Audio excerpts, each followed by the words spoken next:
വെച്ചതുപോലെ ഉണ്ടല്ലോ.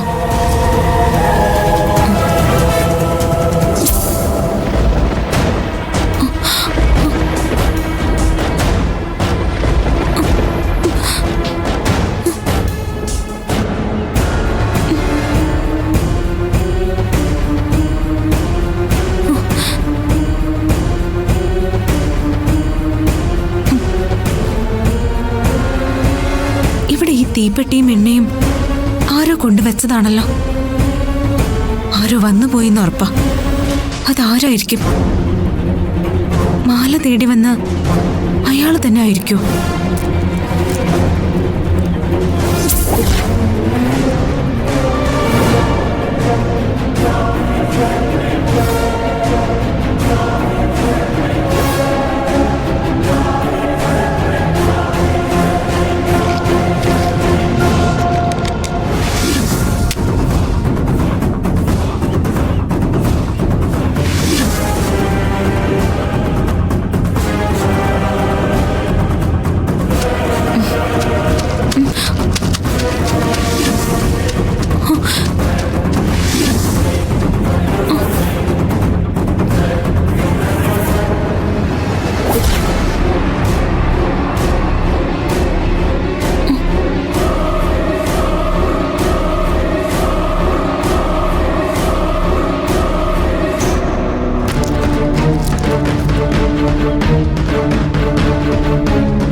എഴുതിയിട്ടുള്ള ലോക്കറ്റും അയാൾക്ക് തിരികെ കൊടുത്താലോ?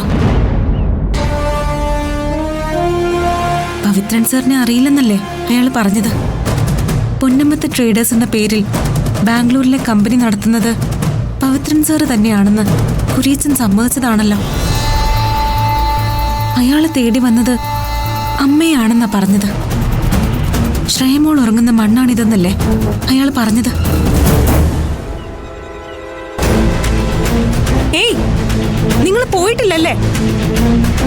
പിന്നെ എന്താ പുറത്തു വരാത്തെ? ഇനി ഇവിടെ പോലീസ് വന്നു എന്നൊക്കെ പറഞ്ഞത് വെറുതെ ആയിരിക്കുമോ?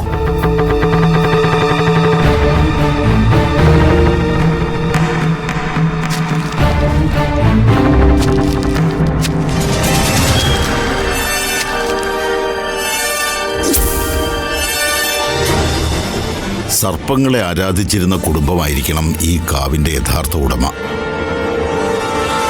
പണ്ടൊക്കെ തറവാട്ടു വീടുകളിൽ ഭണ്ഡാരമൂർത്തികൾ കാണും. നിധികൾ സൂക്ഷിച്ചിട്ടുള്ള കുടുംബങ്ങളിൽ മിക്കവാറും സർപ്പങ്ങളായിരിക്കും ഭണ്ഡാരം കാക്കുന്നത്. ഒരു സ്ത്രീയെ ഈ കാവിനപ്പുറം അടക്കിയിട്ടുണ്ടെന്ന് ഉറപ്പാണോ? എനിക്കറിയില്ല. ഞാനിവിടെ അമ്പലത്തിൽ വന്നതു മുതൽ ആ ഭാഗത്തേക്ക് ആരും പോകാറില്ല. ആ സ്ത്രീയുടെ ദുർമരണം കാവിനുള്ളിൽ വെച്ചാണ് സംഭവിച്ചിട്ടുള്ളതെന്നാണ് പറഞ്ഞു കേട്ടത്. നാഗദംശനം കൊണ്ടാണോ ഇനി ആരെങ്കിലും കൊലപ്പെടുത്തിയതാണോ എന്നൊന്നും അറിയില്ല. 10-20 കൊല്ലങ്ങൾക്ക് മുമ്പ് നടന്ന കാര്യമല്ലേ? അല്ല, അങ്ങനെ ഒരു മരണം നടന്നിട്ടുണ്ടെങ്കിൽ നാട്ടുകാർ അറിഞ്ഞു കാണില്ലേ? പോലീസും കേസും ഒക്കെ ഉണ്ടായി കാണില്ലേ? വർഷങ്ങൾ ഒരുപാട് കഴിഞ്ഞില്ലേ?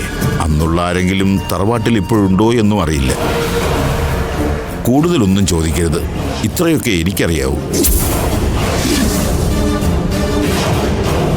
ആ തറവാട്ടിലെ ജീവിച്ചിരിക്കുന്ന ആൾ ഒരുപക്ഷെ കാവിനുള്ളിൽ വെച്ച് കണ്ട ആളായിരിക്കുമോ? അയാൾ എന്തിനാ അമ്മയെ കൊല്ലണമെന്ന് പറഞ്ഞത്? എല്ലാം കണ്ടുപിടിച്ചേ പറ്റൂ.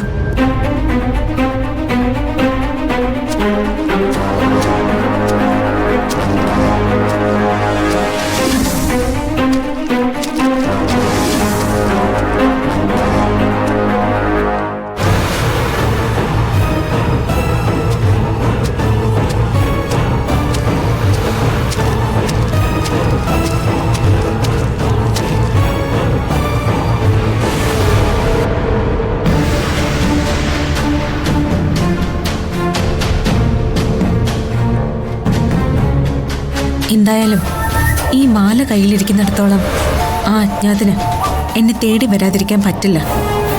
അയാൾ വരും. സത്യങ്ങളെല്ലാം പുറത്ത് കൊണ്ടുവരും. അമ്മയാണോ? പവിത്രൻ സാറാണോ? ആരാ തെറ്റ് ചെയ്തത് അറിയണം. ഇനി പൂജാരിയോട് ചോദിക്കാന്ന് വെച്ചാ അത് അമ്മയും പവിത്രൻ സാറും ഒക്കെ അറിയും. അത് വേണ്ട.